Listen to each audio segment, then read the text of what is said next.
अस्सलाम वालेकुम डॉक्टर अनम, कैसे हैं आप? सब ठीक हैं?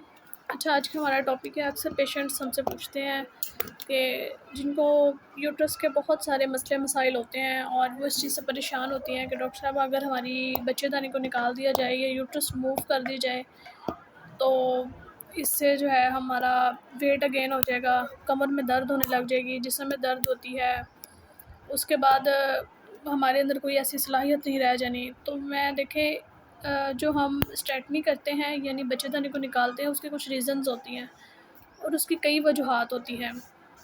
उसमें से मैं कुछ आपसे शेयर करूँगी। देखें, ये मोस्टली हर पेशेंट का ही यही क्वेश्चन होता है। जब भी वो हम उनसे ऑपरेट का कहते हैं तो वो आगे से यही हमें कहती हैं कि हमारी फैमिली में फ़लाने बंदे का निकला था, यूट्रस रिमूव किया डॉक्टर ने तो उसको ये मसले हो गए। देखें, जब आपकी यूट्रस रिमूव हो जाती है, उसमें हम 2 तरह से यूट्रस रिमूव करते हैं। अगर आपकी एज 35 से 40 है या 45 है, तो हम सिर्फ़ बच्चेदानी निकालते हैं, आपके अंडेदानी को नहीं निकालते, यानी आपकी ओवरीज़ को हम नहीं निकालते, ठीक है? आपकी ओवरीज़ जो होती है, कुछ हार्मोन उसके अंदर होते हैं और वो आपकी हड्डियों को, आपके जिस्म को, हर चीज़ को मज़बूती देती है।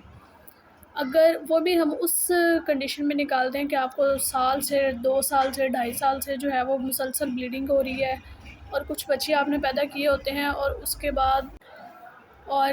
बाद फिर आप में देखें एचबी की वैसे हीमोग्लोबिन की कमी हो जाती है और जो बाद में मुसलसल ब्लीडिंग हो के आप बहुत ज़्यादा वीक हो जाती हैं और इस चीज़ से हर डॉक्टर जितनी मर्ज़ी आप मेडिसिन इस चीज़ की ले लें, आप इसको कवर नहीं कर सकते जब तक आप यूट्रस को रिमूव नहीं करवाएँगे। तो हम पेशेंट की एज को देख लेते हैं कि पेशेंट की एज क्या है और अभी उसको जो है वो हमें किस तरह कवर करना है।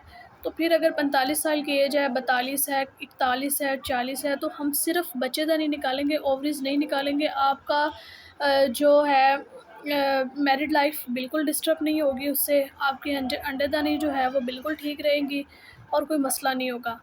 अगर 50 प्लस फ़ीमेल है, उसको ये मसले मसाइल हैं, 55 है, 60 है, 70 तक पेशेंट्स हम उनकी भी स्टेटमी करते हैं।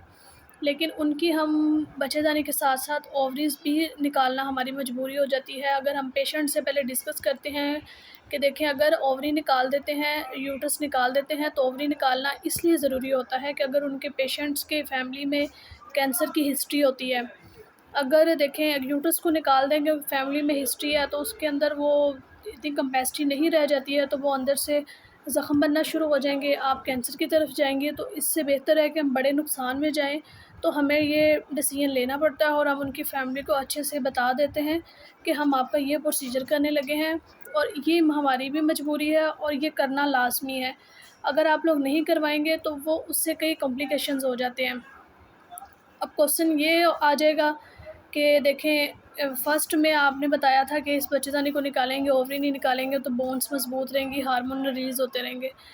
अब दूसरी पेशेंट का हमने स्टेटमी पूरी ही करनी है, यानी ओवरीज़ भी रिमूव कर देनी है और यूट्रस भी रिमूव कर देनी है और जब ये दोनों चीज़ें रिमूव कर देंगे तो वो वीक हो जाएगी। उसके लिए हम कुछ सप्लीमेंट देंगे पेशेंट को, कोई मल्टीविटामिन देंगे, कुछ जो है वो उनको मेडिकेशन देंगे, उससे वो कवर करेंगी, ठीक है? और कुछ डाइट लेंगी।